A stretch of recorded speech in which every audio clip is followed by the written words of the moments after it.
जय श्री कृष्ण चैतन्य प्रभु नित्यानंद श्री अद्वैत गदाधर शिवसादि गौरभक्तवृंद। हरे कृष्ण कृष्ण कृष्ण हरे हरे, हरे राम राम राम हरे हरे।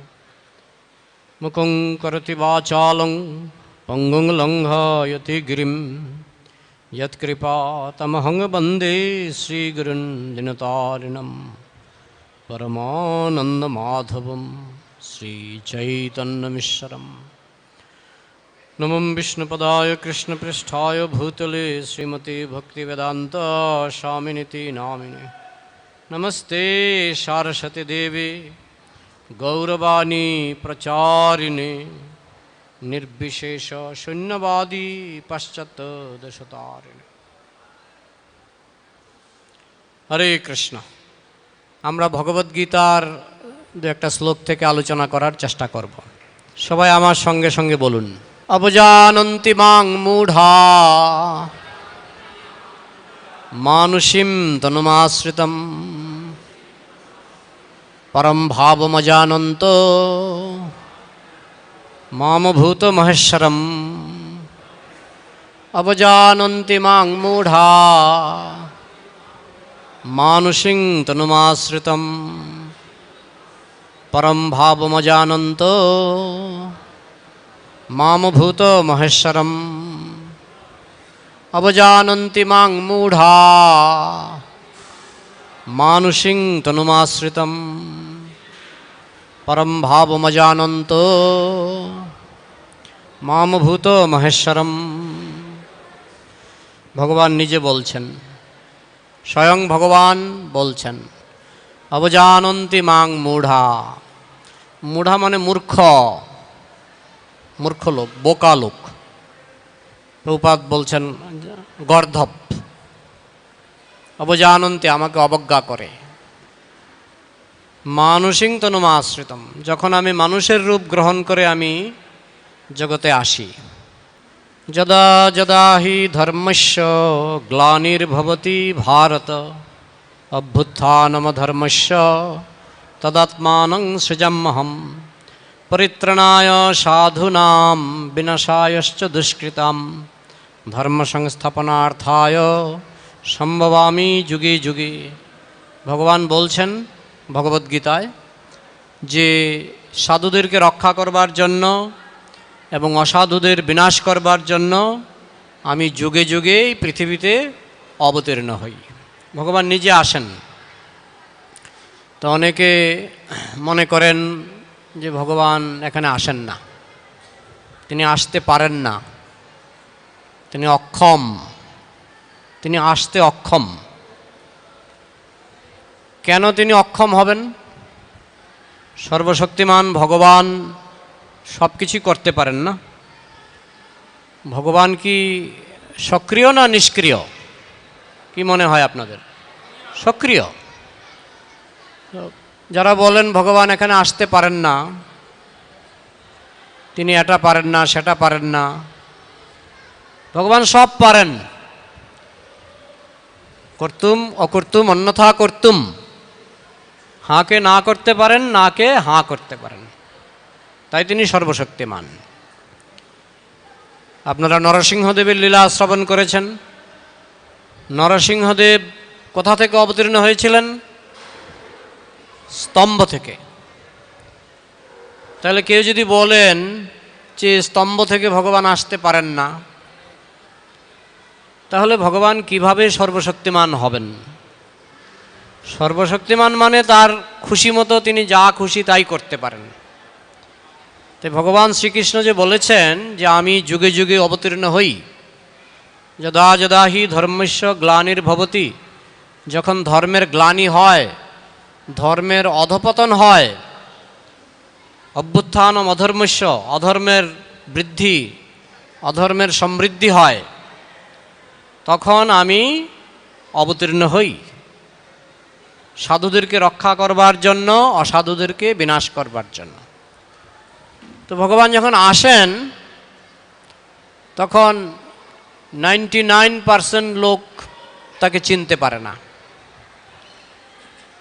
তিনি কৃষ্ণরূপে এসেছেন, তখনকার সময়ে 99% লোক কৃষ্ণকে ভগবান বলে বুঝতে পারেননি, 1% লোক বুঝতে পেরেছিলেন।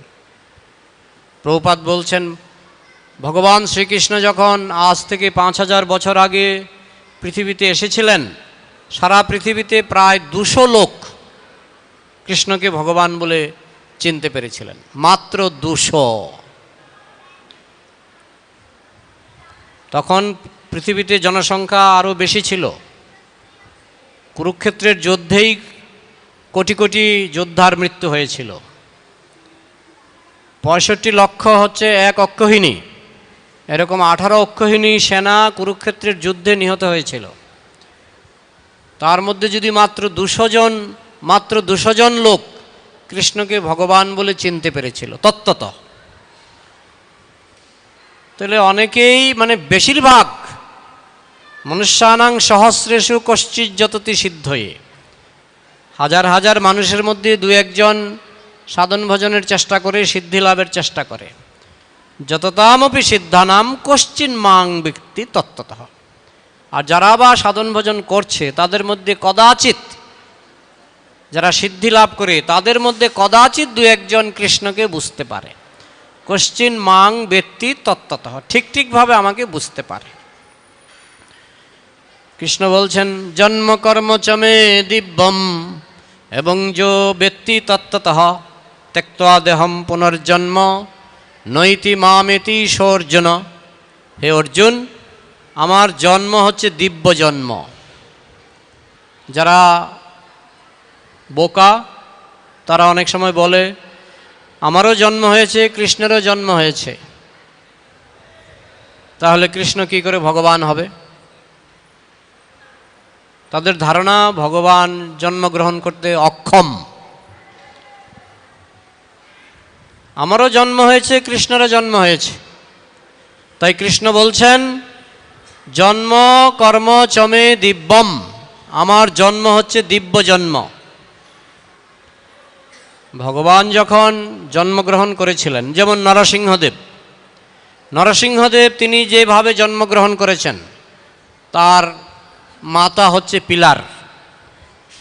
নরসিংহদেবের মাতাকে পিলার। বরাহদেব রূপে তিনি যখন আবির্ভূত হয়েছিলেন, বরাহদেবের মাতাকে বলুন দেখি, কেউ পারবেন? বরাহদেব কিভাবে আবির্ভূত হয়েছিলেন? যখন হিরণ্যাক্ষ পৃথিবীকে গর্ভোদক সমুদ্রে নিক্ষেপ করেছিলেন, তখন ব্রহ্মা চিন্তা করছিলেন যে এত বড় ভারী একটা গ্রহ, সেটাকে তোলার মতো ক্ষমতা আমার নাই, সেটাকে তুলতে পারে একমাত্র সর্বশক্তিমান ভগবান। এইভাবে তিনি ভগবানের ধ্যান করছিলেন। ধ্যান করার সময় তার একটু হাঁচি এসেছিল, হাঁচি হাতে পড়ল, দেখলেন ছোট্ট একটা শূকর বরাহ হাতের মধ্যে। তাই এটা তিনি আকাশে ছুঁড়ে ফেললেন।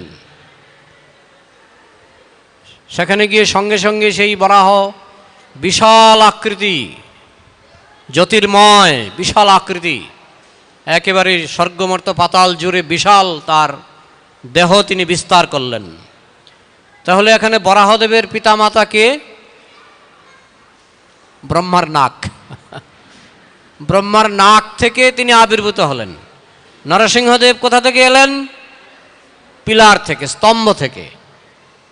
তাহলে কখনো কখনো স্তম্ভ হচ্ছে ভগবানের পিতামাতা, কখনো কখনো ব্রহ্মার নাক ভগবানের পিতামাতা, তাই না?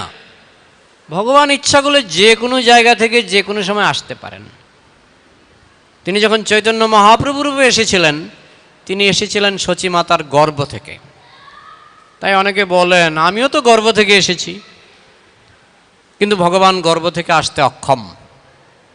আরে যিনি পিলার থেকে আসতে সক্ষম, যিনি ব্রহ্মার নাক থেকে আসতে সক্ষম, তিনি গর্ভ থেকে আসতে অক্ষম কেন হবেন? তিনি তো সব ব্যাপারেই সক্ষম। তাই না? যিনি স্তম্ভ থেকে আসতে সক্ষম তিনি কেন গর্ভ থেকে আসতে অক্ষম হবেন? শ্রীমদ্ ভাগবতে আপনারা কাহিনী শুনেছেন যে যখন অশ্বত্থামা তিনি পরীক্ষিত মহারাজকে বধ করবার জন্য ব্রহ্মাস্ত্র, তখনকার দিনের অ্যাটম বোম, ব্রহ্মাস্ত্র নিক্ষেপ করলেন, সেই ব্রহ্মাস্ত্র উত্তরার গর্ভে প্রবেশ করেছিল। উদ্দেশ্য ছিল পরীক্ষিত মহারাজকে হত্যা করবে। এখনকার অ্যাটম বোমের মতো নয়। এখনকার অ্যাটম বোম যদি কেউ নিক্ষেপ করে তাহলে দেশ ধ্বংস হয়ে যায়। কিন্তু অশ্বত্থামা যে ব্রহ্মাস্ত্র নিক্ষেপ করেছিলেন শুধু একজনকে হত্যা করবে, পরীক্ষিত মহারাজকে হত্যা করবার জন্য তিনি নিক্ষেপ করলেন। আর পরীক্ষিত মহারাজ তখন মাতৃগর্ভে। তখন কৃষ্ণ কি করলেন? যখন উত্তরা প্রার্থনা করলেন কৃষ্ণের কাছে যে আমার সন্তানকে রক্ষা করো, তখন কৃষ্ণ উত্তরার গর্ভে প্রবেশ করেছিলেন। তাহলে তিনি যদি উত্তরার গর্ভে প্রবেশ করতে পারেন, তিনি কি সচিমাতার গর্ভে প্রবেশ করতে পারবেন না? তিনি কি দেবকীর গর্ভে প্রবেশ করতে পারবেন না? যিনি স্তম্ভ থেকে আসতে পারেন তিনি গর্ভ থেকেও আসতে পারেন।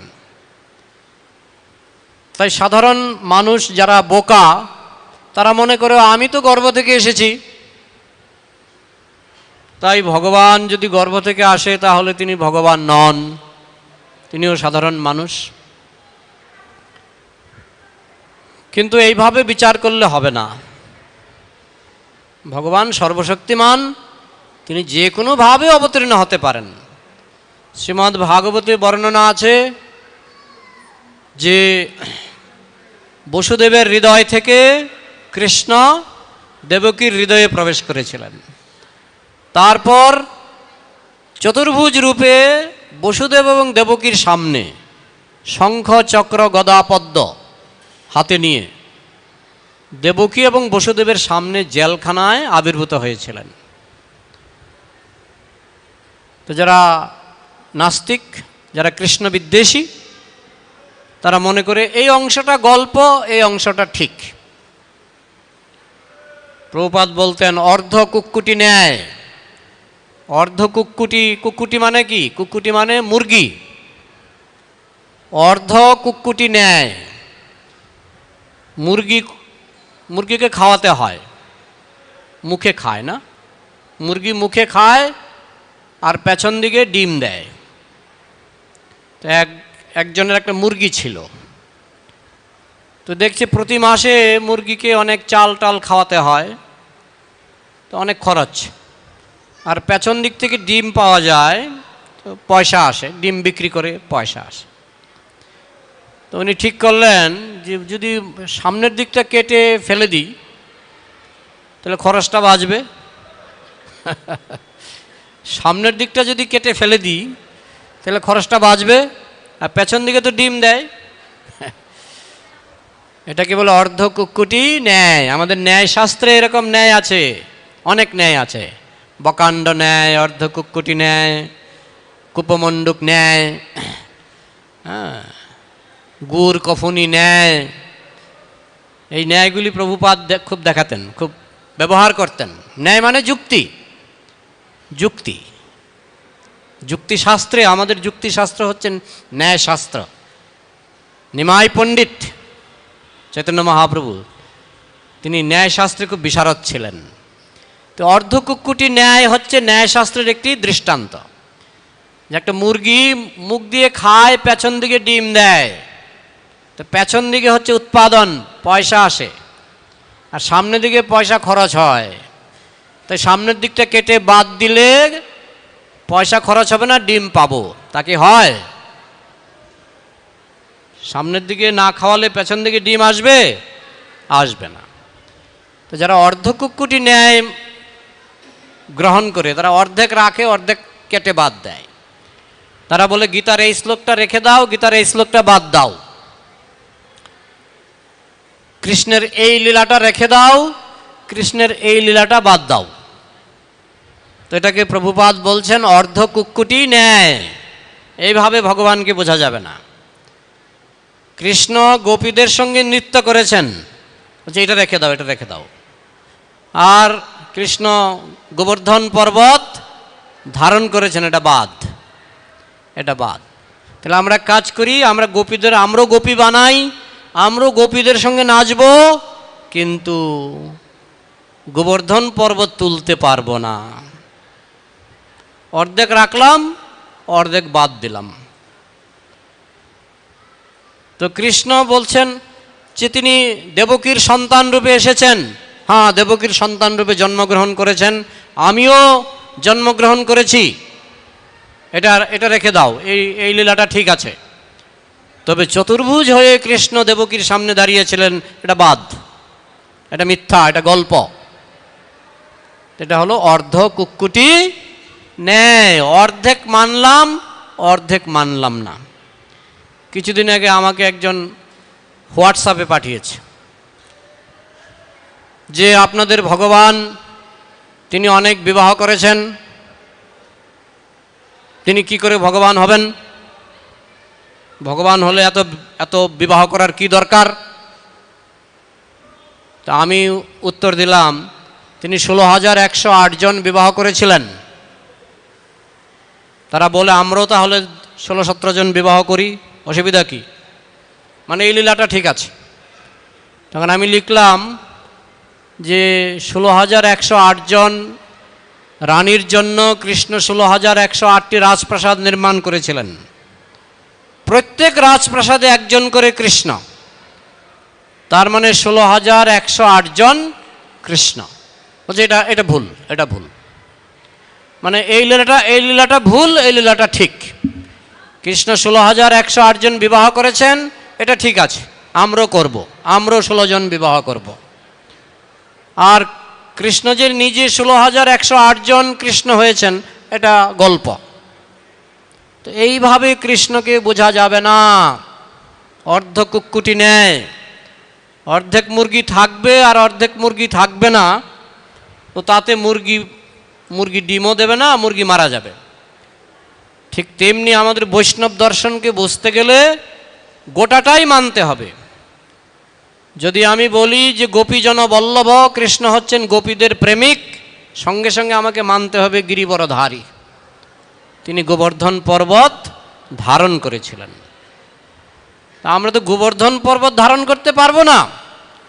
শ্রীমৎ ভক্তি পুরুষোত্তম স্বামী মহারাজ বলেন যে তুমি কি একটা টেবিল তুলতে পারবে, বাঁ হাতের আঙুল দিয়ে একটা টেবিল তুলতে পারবে? তাহলে বলতে পারবো যে টেবিলধারী।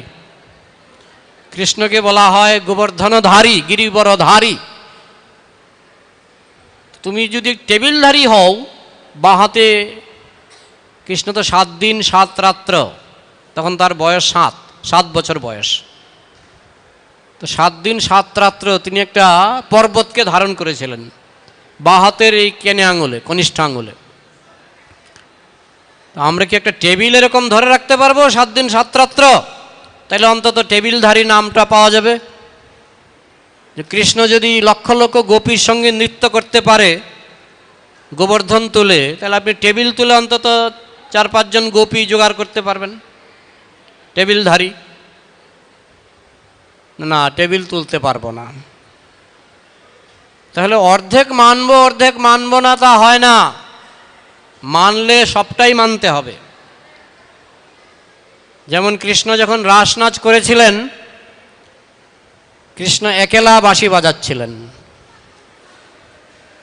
তো একজন গোপী আসলেন, কৃষ্ণ একজন, 2 জন গোপী আসলেন, সঙ্গে সঙ্গে কৃষ্ণ 2 জন হয়ে গেলেন।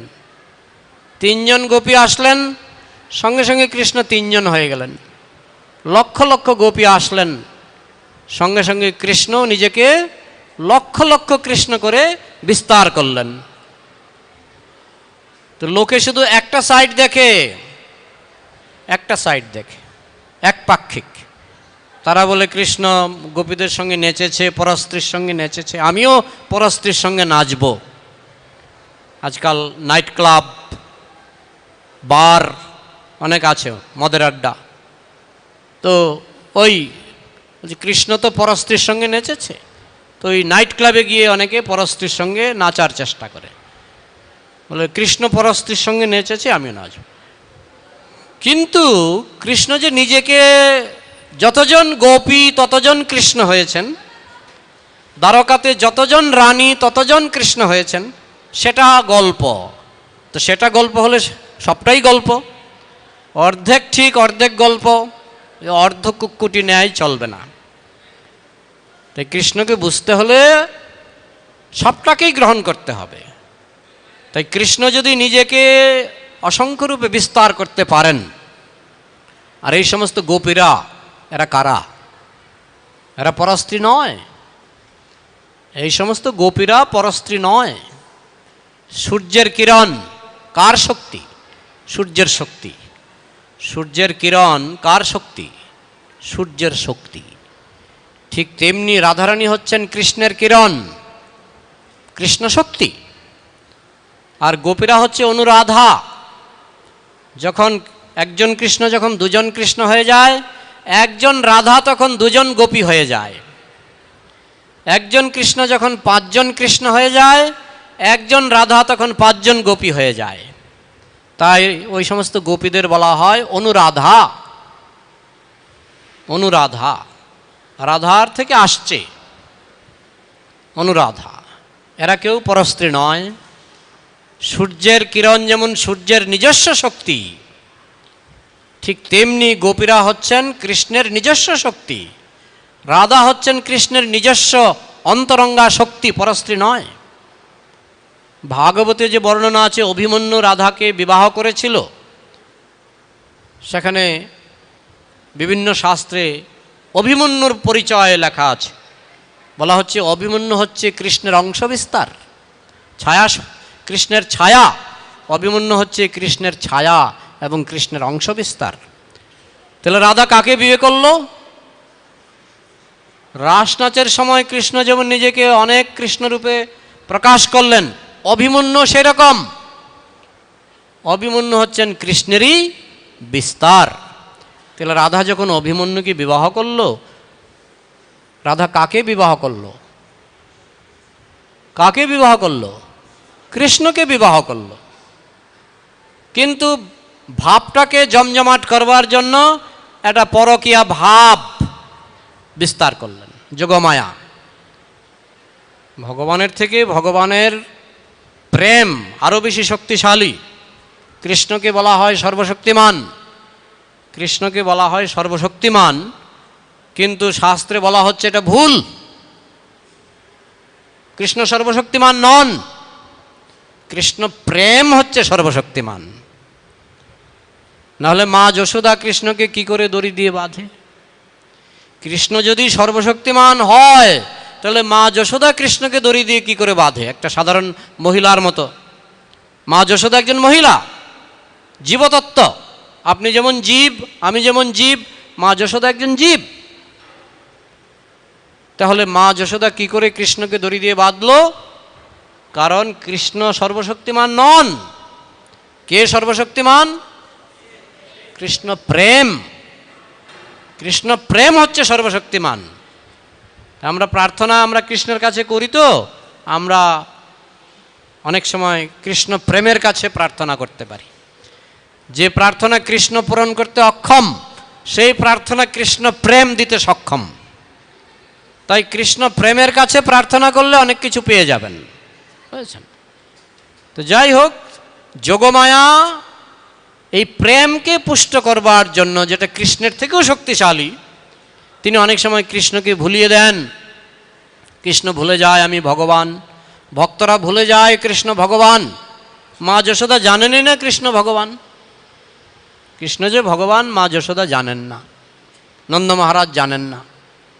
মাঝে মধ্যে শুনেছেন অনেকের কাছে যে তোমার সন্তান কিন্তু ভগবান। তো নন্দ মহারাজ বলতেন হতে পারে ভগবান, কিন্তু আমি যদি একে শাসন না করি নষ্ট হয়ে যাবে। আমি যদি একে শাসন না করি নষ্ট হয়ে যাবে। তাহলে কি নন্দ মহারাজ কৃষ্ণকে ভগবান বলে গুরুত্ব দিচ্ছে? না। গোপীরা যখন কৃষ্ণের সঙ্গে ঝগড়া করতো মাঝে মধ্যে, গোপীরা কৃষ্ণকে বলতো হতে পারো তুমি ভগবান, কারণ অনেক মুনি ঋষির কাছে শুনেছেন, হতে পারো তুমি ভগবান, কিন্তু তোমার এই কাজটা ঠিক হয়নি।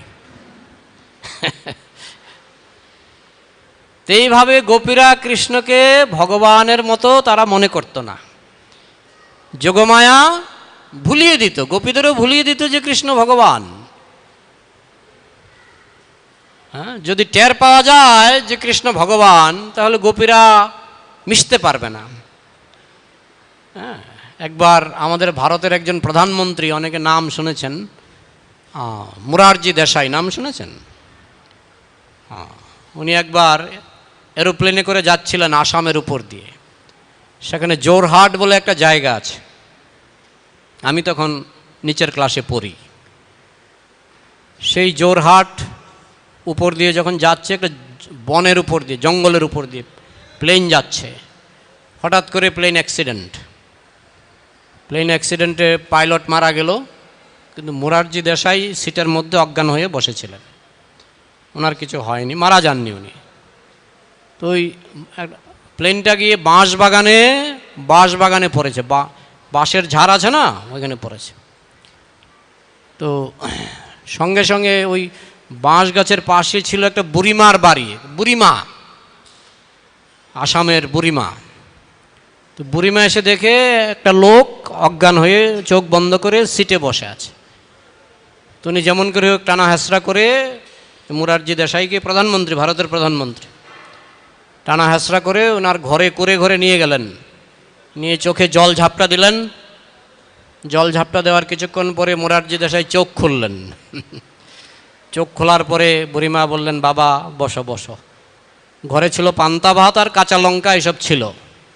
তো বুড়িমা পান্তা ভাত আর কাঁচা লঙ্কা চটকে মুরারজি দেশের মুখে দিলেন।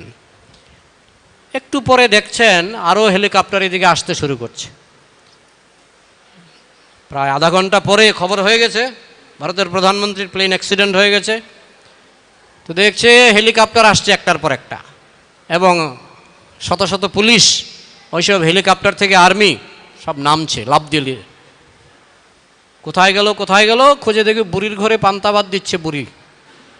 তো বুড়ি দেখছে হাজার হাজার পুলিশ, কি ব্যাপার, বুড়ি গিয়ে লুকিয়ে পড়েছে। তো কেন লুকালো? আগে তো লুকায়নি, লুকালো কেন? পুলিশের ভয় শুধু নয়, বুঝতে পারছে এই লোকটা আমার মতো নয়, আমার আপনার মতো সাধারণ কেউ নয়। আমি আপনি অজ্ঞান হলে হেলিকপ্টার আসবে না, তাই না? বুড়ি বুঝে গেছে খুব মহান ব্যক্তি, খুব গুরুত্বপূর্ণ ভিআইপি, খুব নাম করা ব্যক্তি। তো পুলিশ গিয়ে বলছে, এই বুড়িমা তুমি কি করছো? যে এই লোকটা তো অজ্ঞান হয়ে পড়েছিল, আমি পান্তা ভাত খাওয়াচ্ছি। আর এটা তো প্রধানমন্ত্রী, ভারতের প্রধানমন্ত্রী। তো বুড়ি ভয়ে লুকিয়ে পড়ল। তো গোপীরা যদি টের পায় যে কৃষ্ণ অনন্তকোটি ব্রহ্মাণ্ডের প্রধানমন্ত্রী, মা যশোদা যদি টের পায় যে আমার ছেলেটা অনন্তকোটি ব্রহ্মাণ্ডের প্রধানমন্ত্রী, তো ভয়ে কাঁপবে, কাছে যাবে না, দড়ি দিয়ে বাঁধা তো দূরের কথা। তাই প্রেমকে পুষ্ট করবার জন্য কৃষ্ণ এবং কৃষ্ণের যে যোগমায়া শক্তি ভুলিয়ে দেয়। এই জন্য বৃন্দাবনে ভক্তরা ভগবানকে ভয় করে না, কান্ধে চড়ায়। ভক্তরা কৃষ্ণের কাঁধে চড়ে, কৃষ্ণের কান মলে দেয়, নিজের উচ্ছিষ্ট খাবার কৃষ্ণের মুখে গুজে দেয়, আবার কৃষ্ণের মুখ থেকে তার উচ্ছিষ্ট কেড়ে নিয়ে নিজেরা খায়। এইভাবে ভক্ত এবং ভগবান বৃন্দাবনে, এটা হলো বৃন্দাবনে, বাইরে আবার অন্যরকম। মথুরা দ্বারকায় ভক্তরা জানে ভগবান, এই জন্য মথুরা দ্বারকাতে কৃষ্ণকে সকলেই সমীহ করে, দূরত্ব বজায় রাখে। কিন্তু বৃন্দাবনে কোনো দূরত্ব নাই। এই জন্য বৃন্দাবনের লীলাটা হচ্ছে ঘরোয়া লীলা। এই জন্য বৃন্দাবনের কৃষ্ণ হচ্ছে শ্রেষ্ঠতম, পূর্ণতম, যেহেতু সেখানে কৃষ্ণ প্রেমের চরম পর্যায়ে, পরম পর্যায়ে তিনি লীলা করছেন। তাহলে এইসব লীলা দেখলে মানুষ ভাববে কীরকম ভগবান। ব্রহ্মা পর্যন্ত নারদ মুনির কাছে শুনলেন যে এই কৃষ্ণ ভগবান। তখন ব্রহ্মা বলছে, কি বলছো? তিনি কৃষ্ণের দিকে তাকালেন, কৃষ্ণ তখন রাখাল বালকের মতো গরু চড়াচ্ছে। ব্রহ্মা বলছেন অসম্ভব। উনি যদি সর্বশক্তিমান অনন্ত কোটি ব্রহ্মাণ্ডের প্রভু ভগবানই হবেন, তাহলে উনি গরু চড়াবেন কেন? রাখাল বালকের কাজ করবেন কেন? তাই ব্রহ্মা পরীক্ষা করতে আসলেন। তিনি কৃষ্ণের সঙ্গে যত গাভী গোপবালক সবাইকে তার যোগশক্তির বলে তিনি সবাইকে হরণ করলেন। তাদের কৃষ্ণের হাতে তখন দই ভাত। কৃষ্ণ দই ভাত হাতে নিয়ে ভাবছেন, সবই তো বুঝতে পেরেছেন ব্রহ্মা নিয়ে গেছে, কিন্তু ব্রহ্মাও তো তার ভক্ত। সন্দেহ জেগেছিল যে রাখাল বালক কি করে ভগবান হবে। তো ব্রহ্মা যদি ঠিকমতো বুঝতে না পারে, তাহলে আমরা কি করে বুঝব? আর আমরা যদি বুঝতে না পারি, তাহলে যারা বিধর্মী অন্য ধর্মের মানুষ, হ্যাঁ, তারা কি করে বুঝবে? খ্রিস্টান, বৌদ্ধ, জৈন, মুসলমান তারা বুঝবে কি করে? হিন্দুরাই বুঝতে পারে না, ব্রহ্মা বুঝতে পারছে না। তো সব গাভী টাভি সব চুরি করলেন, চুরি করে তাদেরকে ঘুম পাড়িয়ে রাখলেন। আর কৃষ্ণ হাতে দই ভাত নিয়ে বসে আছেন। আরে কোথায় গেল আমার বন্ধু বান্ধব সবাই? তখন কৃষ্ণ ইচ্ছা করলে ব্রহ্মার কাছ থেকে সব নিয়ে আসতে পারতেন। কৃষ্ণের তার লীলা শক্তি, তিনি একটা লীলা করবেন। বহু একটার সঙ্গে একটা লীলার সঙ্গে বহু লীলা যুক্ত থাকে। কারণ বৃন্দাবনের যে অসংখ্য বয়স্ক গোপী ছিলেন, বয়স্কা গোপী, তাদের মনে একটা বাসনা ছিল যে মা যশোদা কেবল কৃষ্ণকে সন্তান রূপে পেল, আমরা কৃষ্ণকে সন্তান রূপে পেলাম না। বয়স্ক গোপী যারা যারা যুবতী, তারা তো কৃষ্ণের সঙ্গে প্রেমিক প্রেমিকার মতো তারা কৃষ্ণের সঙ্গে রস আস্বাদন, মাধুর্য রস আস্বাদন করতেন। কিন্তু যারা বয়স্কা গোপী মা যশোদার মতো, তাদের মনে ছিল বাৎসল্য প্রেম, পুত্রের প্রতি যে প্রেম। তারা ভাবতেন যে মা যশোদা তিনি কৃষ্ণকে সবসময় নিজের সন্তান রূপে পেয়েছেন, আমরা তো পেলাম না। তো বাঞ্ছা কল্পতরু ভগবান তিনি ভাবলেন যে সবাইকে আমার সেই সুযোগ দিতে হবে। মা যশোদাকে আমি যে সুযোগ দিয়েছি, সেই সুযোগ সবাইকেই দিতে হবে। আবার বৃন্দাবনের অল্প বয়স্ক গোপীরা তারাও ভাবতেন যে কৃষ্ণকে যদি স্বামীরূপে পেতাম। তো কৃষ্ণ একইভাবে সবার বাসনা পূর্ণ করেছিলেন। আবার ব্রহ্মার অহংকার চূর্ণ করেছিলেন। তিনি কি করলেন? তিনি ভাবছেন, কৃষ্ণ ভাবছেন, তার প্রথম ভাবনাটা ছিল, এখন যদি আমি বাড়িতে যাই, মা যশোদা মা আমাকে কান মলে দেবে। কারণ তুমি গরু হারিয়েছ, তুমি তোমার বন্ধু বান্ধবকে হারিয়ে এসেছ, তুমি কিভাবে গরু রাখো, গরুগুলি হারালো কি করে? তো মা যশোদা আমাকে পিটাবে। তার এই চিন্তা নাই যে আমি সর্বশক্তিমান, আমি সর্বশক্তিমান, আমাকে কেন একটা মহিলা আমাকে কেন পিটাবে, এই চিন্তা নাই। তার বরং ভয় ঢুকে গেছে। যখনই ব্রহ্মা যে আমার গরুগুলি চুরি করলো, গোপবালক চুরি করলো, কৃষ্ণের ভয় ঢুকে গেছে। এখন মা যশোদাকে আমি কি উত্তর দেব? আর অন্যান্য গোপীরা যখন জিজ্ঞেস করবে, আমি কি উত্তর দেব? তোমার সঙ্গে সবাই গেছে, তুমি তাদের লিডার, আর তোমার চোখের সামনে তারা হারিয়ে গেল। তাই কৃষ্ণ নিজেকে আবার বিস্তার করলেন। যতজন গোপবালক ব্রহ্মা নিয়ে গেছিলেন সবাইকে সৃষ্টি করলেন। যতটা গাভী বাছুর কৃষ্ণ নিয়ে গেছিলেন সবাইকে হুবহু সৃষ্টি করলেন। কোনো গাভীর এখানে সাদা চাঁদ আছে, সেটাও কৃষ্ণ তৈরি করলেন। কোনো গোপবালকের এখানে একটা তিল আছে, তিল চিহ্ন, সেটাও কৃষ্ণ তৈরি করলেন হুবহু। তো ব্রহ্মা কিছুক্ষণ পরে ভাবলেন, দেখে আসি তো বাচ্চাটা কি করছে। নারদ মুনি তো বলেছে এটা ভগবান। তা এখন যে আমি এসব এদেরকে চুরি করলাম, গোপবালক এবং গাভীদের, দেখি বাচ্চাটা কি করছে। আবার উকি মারলেন, উকি মেরে দেখছেন, বাহ, আমার এখানে যারা শুয়ে আছে, ঘুমিয়ে আছে, এরা কৃষ্ণের সঙ্গে আবার দইভাত খাচ্ছে। তখন ব্রহ্মা কৃষ্ণের কৃপায় বুঝতে পারলেন এরা সব বিষ্ণু, এরা সব ভগবান, ভগবানই নিজেকে বিস্তার করেছেন। রাস নাচের সময় তিনি যেমন নিজেকে বিস্তার করেছিলেন, ঠিক সেইভাবে তিনি বিস্তার করেছেন। তারপরে তাদেরকে নিয়ে কৃষ্ণ গেলেন। যে সমস্ত বয়স্ক গোপীরা ভাবতেন যে শুধু মা যশোদা কৃষ্ণকে নিয়ে সন্তানের বাৎসল্য স্নেহ আস্বাদন করছেন, আমরা পাচ্ছি না, সেই গোপীরা সেদিন কৃষ্ণকে সন্তান রূপে পেলেন। এবং ওই বছর সব যুবতী গোপীদের বিবাহ হয়েছিল। 1 বছরের ঘটনা। ওই বছর সমস্ত যুবতী গোপীদের বিবাহ হয়েছিল, আর এই সমস্ত গোপবালকগুলির সঙ্গে তাদের বিবাহ হয়েছিল। তো এই সমস্ত গোপবালকগুলি কে ছিল? কৃষ্ণ। এইভাবে গোপীদের যে বাসনা ছিল যে আমরা কৃষ্ণকে স্বামীরূপে পাব, সেটা হয়ে গেল। বয়স্ক গোপীদের যে বাসনা ছিল যে কৃষ্ণকে আমরা সন্তান রূপে পাব, সেটাও হয়ে গেল। এদিকে ব্রহ্মার অহংকার চূর্ণ হলো। ব্রহ্মা এসে, সেই ভাগবতে আছে, ঘন্টার পর ঘন্টা অনেক প্রার্থনা নিবেদন করলেন ব্রহ্মা। কৃষ্ণ একটা টু শব্দ করেননি। কৃষ্ণ একটা হাবাগোবা ছেলের মতো দই ভাত হাতে নিয়ে বসেই আছেন,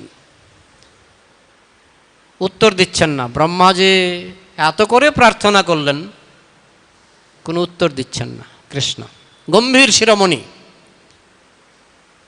তখন ব্রহ্মা ভাবলেন যে আমি যে অপরাধ করলাম, এ অপরাধের মনে হয় কৃষ্ণকে খুশি করতে পারলাম না, কারণ কোনো উত্তর দিচ্ছে না। তো লাস্টে বললেন যে হে ভগবান, আমি তো অপরাধ করেছি, এই অপরাধের কি করে স্খলন হবে আমি জানি না, তবে আমি একটা প্রার্থনা করছি, ভবিষ্যতে যদি আমার যবনকুলে জন্ম হয়, যবনকুলেও যদি আমার জন্ম হয়, যবন বলতে সাধারণত যারা গোমাংস খায়, যে ভবিষ্যতে যদি আমার যবনকুলেও জন্ম হয়, তবু যেন আমি তোমার ভক্ত হতে পারি। তো সেই প্রার্থনার ফলে পরবর্তীকালে, পরবর্তী কলিযুগে সেই ব্রহ্মা কি হয়ে জন্মালেন?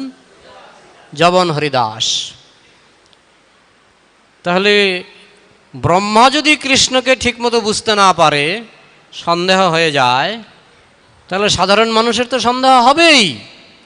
আর সাধারণ হিন্দুদের যদি সন্দেহ হয়, তাহলে যারা বিধর্মী তাদের তো আরও সন্দেহ হবে। তাই সবাই বলে, ও কৃষ্ণ আমার মতো জন্মগ্রহণ করেছে, তিনি কি করে ভগবান হবেন? তিনি অনেক বিবাহ করেছেন, তিনি কি করে ভগবান হবেন? তো এটা ওই অর্ধ কুক্কুটি ন্যায়ের মতো, অর্ধেক দেখছে অর্ধেক দেখছে না। কৃষ্ণ সুদর্শন চক্র দিয়ে শিশুপালকে বধ করেছিলেন। এখানে কেউ পারবেন সুদর্শন চক্র আনতে? আপনারা যারা বসে আছেন পারবেন?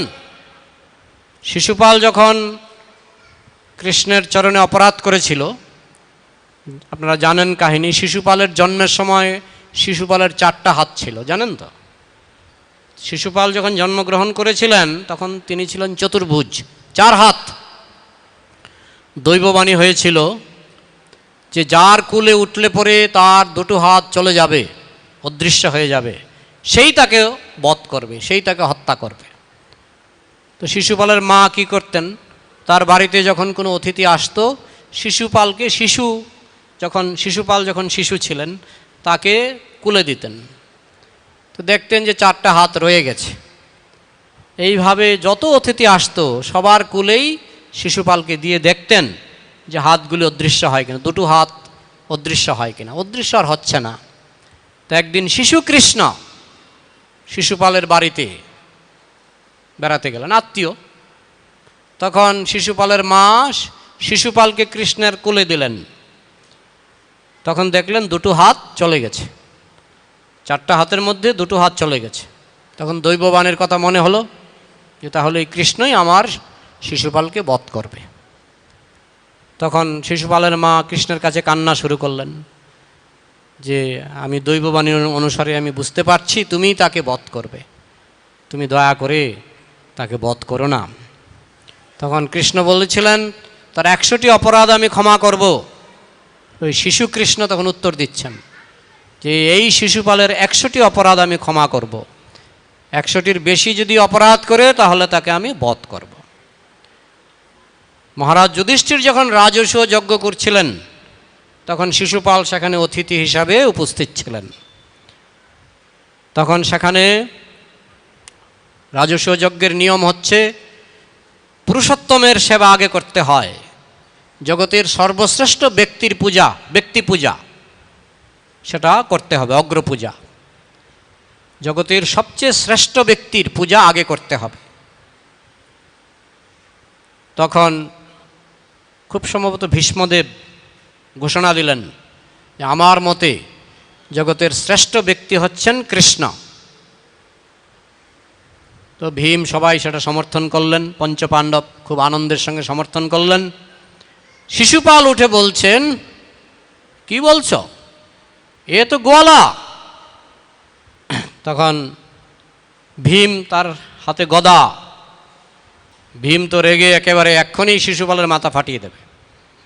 তখন কৃষ্ণ ইঙ্গিতে বলছে, দাঁড়াও দাঁড়াও, এটা তোমার কাজ নয়, এটা আমার কাজ। তখন শিশুপালকে কৃষ্ণ বললেন যে দেখো, তোমার মার কাছে আমি কথা দিয়েছিলাম তোমার 100টি অপরাধ আমি ক্ষমা করব।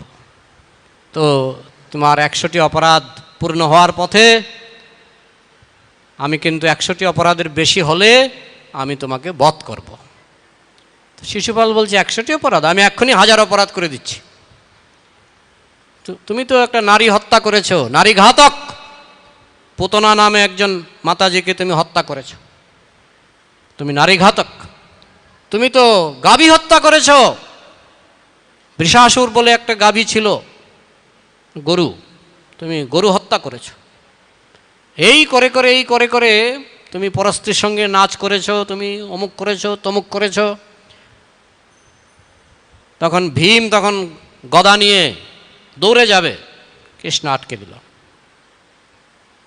রাজসূয় যজ্ঞের জন্য খুব সুন্দর ডেকোরেশন হয়েছিল, প্যান্ডেল সাজানো হয় না। ভীম যদি যায় গদা নিয়ে, মারতে পারবে শিশুপালকে, কিন্তু প্যান্ডেলটা থাকবে না। প্যান্ডেলটার 12টা বাজাবে। গদা মারবে তো একদম, কোথায় যে মারবে কোনো ঠিক নাই। গদা মেরে মেরে প্যান্ডেলটাকে শেষ করবে। আর যখন শিশুপালকে মারবে, তার রক্তে এই যজ্ঞস্থলী, যেখানে রাজসূয় যজ্ঞ হবে, পবিত্র জায়গা, সেখানে শিশুপালের রক্তে একেবারে রক্ত গঙ্গা বইয়ে দেবে। কৃষ্ণ বলছেন এসবের দরকার নাই। তখন কৃষ্ণ সুদর্শনকে স্মরণ করলেন। সুদর্শন আকাশমার্গে ভেসে তার আঙ্গুলে এসে প্রবেশ করল। তিনি সুদর্শন ছুঁড়লেন। সুদর্শন যখন ছুঁড়লেন, শিশুপাল তখন আস্তে আস্তে পিছিয়ে যাচ্ছেন, যেতে যেতে অনেক পিছিয়ে গেলেন। আর সুদর্শনও কৃষ্ণের ইচ্ছা অনুসারে প্যান্ডেল যাতে নষ্ট না হয়, প্যান্ডেলটা যাতে ঠিক থাকে এবং যজ্ঞস্থলিতে যেন এক বিন্দু রক্তপাত না হয়, তখন ওই শিশুপাল যজ্ঞস্থলীর অনেক দূরে চলে গেলেন। সেখানে সুদর্শন চক্র তাকে, তার গলা কেটে ফেল। এই হচ্ছে কৃষ্ণলীলা। তাহলে যারা কৃষ্ণকে অবজ্ঞা করে, অবজানন্তি মাং মূঢ়া, তারা এটা পারবে কিনা? এরকম সুদর্শন চক্র দিয়ে কাউকে হত্যা করতে পারবে? তারা বলছে এটা গল্প। অনেক নাস্তিক অনেক সময়, আজকাল ইন্টারনেটের যুগ, লিখে এগুলি গল্প, আবার ওইগুলি তারা স্বীকার করে। অনেক পত্নী বিবাহ করা এটা ঠিক আছে, পরস্ত্রী গ্রহণ করা এটা ঠিক আছে, ওইগুলি কৃষ্ণ করেছে আমিও করব। কিন্তু ওইগুলি, বাকিগুলি সব গল্প। এইভাবে তারা কৃষ্ণকে অবজ্ঞা করে। যেটা তাদের পছন্দ সেটা তারা রাখতে চায়, মানতে চায়, আর যেটা তাদের রুচিতে মানে আটকায়, মানে পছন্দ না, অপছন্দ, সেটা তারা অস্বীকার করে। তাই কৃষ্ণ বলছেন অবজানন্তি মাং মূঢ়া, যারা মূর্খ তারা আমাকে অবজ্ঞা করে। হ্যাঁ, মানুষিং তনুমাশ্রিতাম, আমি যখন মানুষ রূপে আসি তখন তারা মনে করে আমি একজন সাধারণ মানুষ।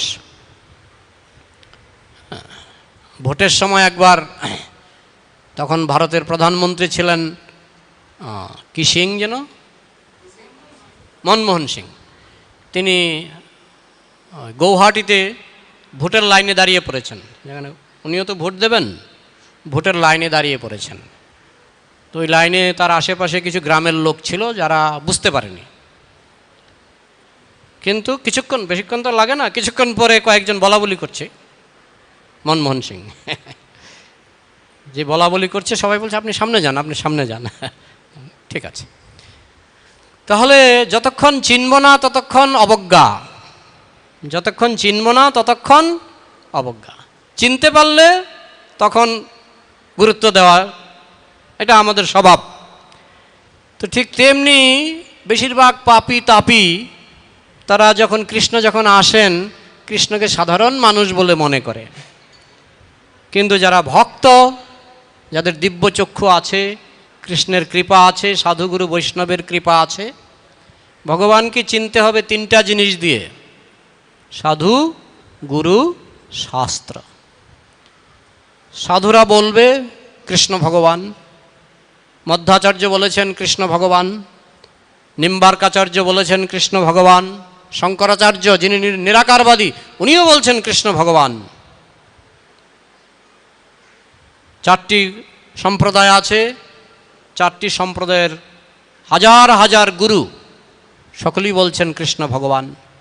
এমনকি যারা ভণ্ড ভগবান তারাও বলে আমি কৃষ্ণের অবতার, বলে না? যারা কলিযুগে ভণ্ড অবতার, ভণ্ড ভগবান, তারাও বলে আমি কৃষ্ণের অবতার, তাই না? অমুক ঠাকুর তমুক ঠাকুর, অমুক বাবা তমুক বাবা, কি বলে? আমি কৃষ্ণের অবতার, কৃষ্ণের অবতার বলে, তাই না? তার মানে কৃষ্ণকে ভগবান বলে মানছে, না হলে কৃষ্ণের অবতার বলে কেন? বলে আমি কৃষ্ণের অবতার, তাই না? তাহলে সকলেই তো কৃষ্ণকে ভগবান বলে মানছে। আচার্যবর্গ, সাধু, ভারতবর্ষে শত শত হাজার হাজার সাধু কৃষ্ণকে ভগবান বলে মানে। গুরুদেব কৃষ্ণকে ভগবান বলে মানছেন, তাই না?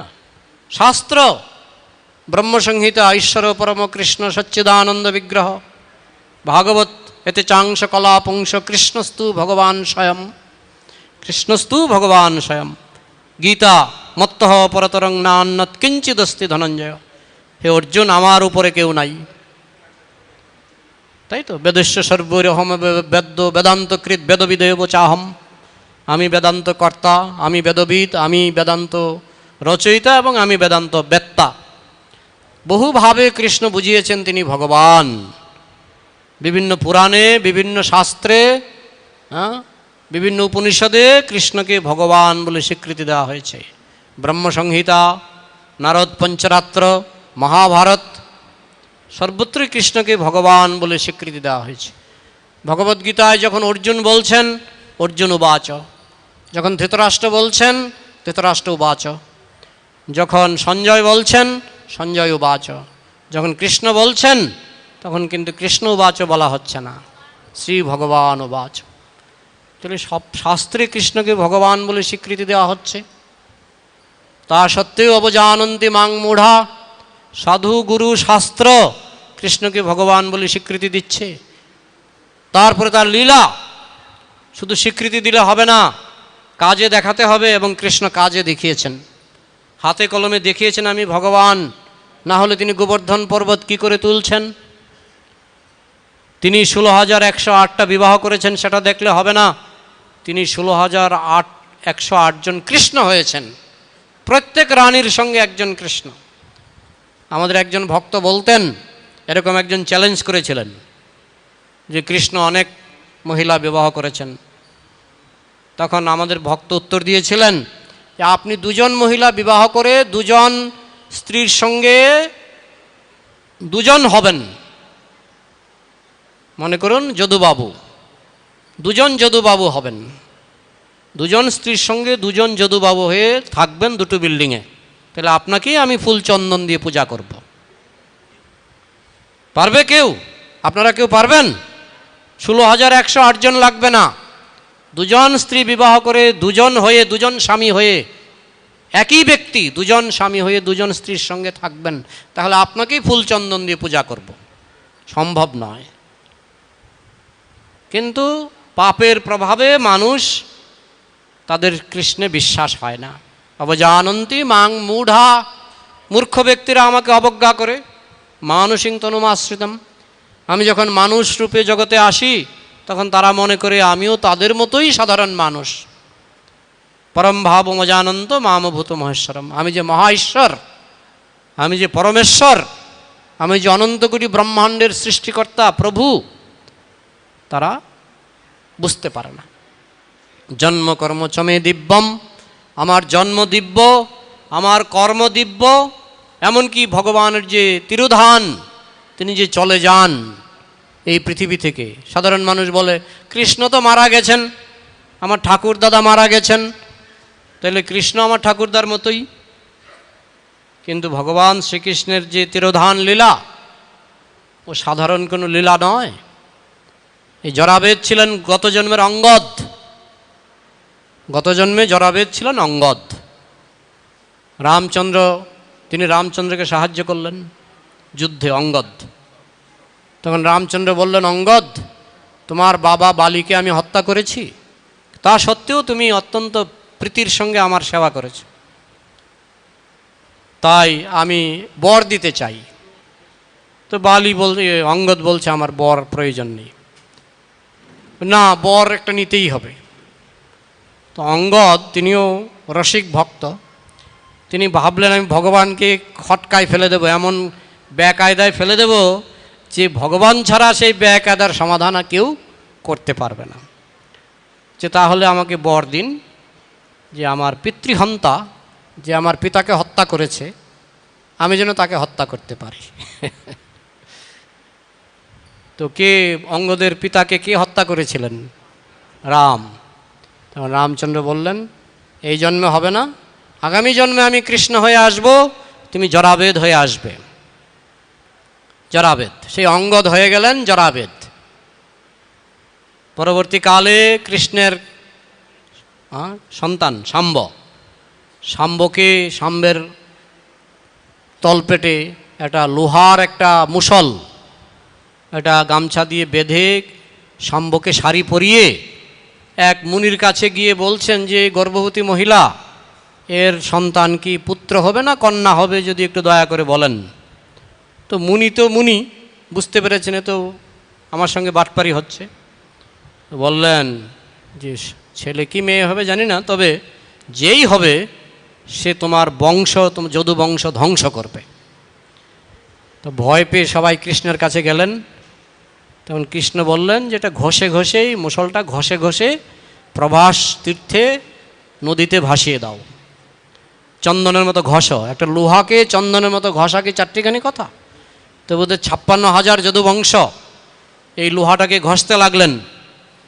একজনে হাত ধরে আরেকজন আসে, আরেকজনে হাত ধরে যায় আরেকজন আসে, ঘষতে ঘষতে ঘষতে ঘষতে বিরক্ত হয়ে গেলেন।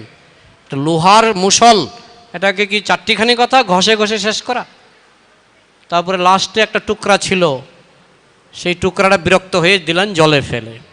সেই টুকরাটা একটা মাছ খেলো, সেই মাছ পেল জরাবেদ, যিনি ছিলেন পূর্বজন্মের অঙ্গদ। সেই মাছ কেটে মাছের পেটের মধ্যে পেলেন সেই টুকরা, সেটা দিয়ে তীর তৈরি করে কৃষ্ণকে মারতে গেলেন। কৃষ্ণ তখন গাছের ডালে এরকম বসে আছেন, পা নাড়ছেন। তো জরাবেদ ভাবছেন এটা হরিণ, তো তীর নিক্ষেপ করলেন। যে কুরুক্ষেত্রের যুদ্ধে তাকে কিছু করা গেল না, কিন্তু তিনি তো বর দিয়ে রেখেছেন না। তিনি নেমে আসলেন, অনন্ত শেষের একটা শয্যা তৈরি হলো, সেখানে তিনি সেই শয্যায় শুয়ে পড়লেন। জরাবেদ দৌড়ে গেলেন, আরে মনে হচ্ছে মানুষ, দৌড়ে গিয়ে দেখছেন শুধু পদ্মফুল। যারা মূর্খ তারা ভাববে এটা মৃত্যু, আর যারা বুদ্ধিমান তারা ভাববে আমাকে যদি কেউ তীর মারে আমার জন্য অনন্ত শেষের শয্যা হবে না, আমাকে যদি কেউ তীর মারে আমার শরীরটা পদ্মফুল হবে না। হবে কি? কেউ মারা যাওয়ার পর পদ্মফুল হয়?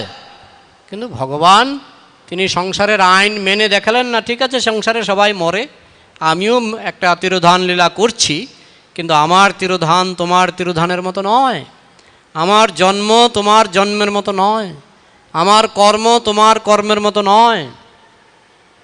সেটা বুঝতে হবে। যারা নাস্তিক তারা শুধু নেগেটিভ।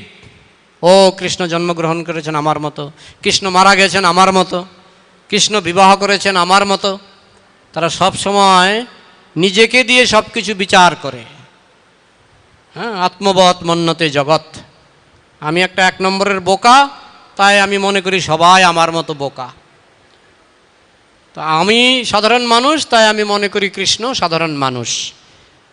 কিন্তু যারা বুদ্ধিমান, ভক্ত, মেধাবী, তারা কৃষ্ণকে ভগবান বলে বুঝতে পারেন। এবং এইভাবে বলছেন, যারা এইভাবে কৃষ্ণকে ভগবান বলে বুঝতে পারবে তাদের আর পুনর্জন্ম হবে না, তারা গোলকধামে চলে যাবেন। এখন আশা করি অনেক সময় নিয়ে নিলাম। সবাই একবার আমার সঙ্গে সঙ্গে বলুন, হরে কৃষ্ণ হরে কৃষ্ণ কৃষ্ণ কৃষ্ণ কৃষ্ণ কৃষ্ণ হরে হরে হরে, হরে হরে রাম হরে রাম রাম রাম রাম হরে হরে হরে। হরে।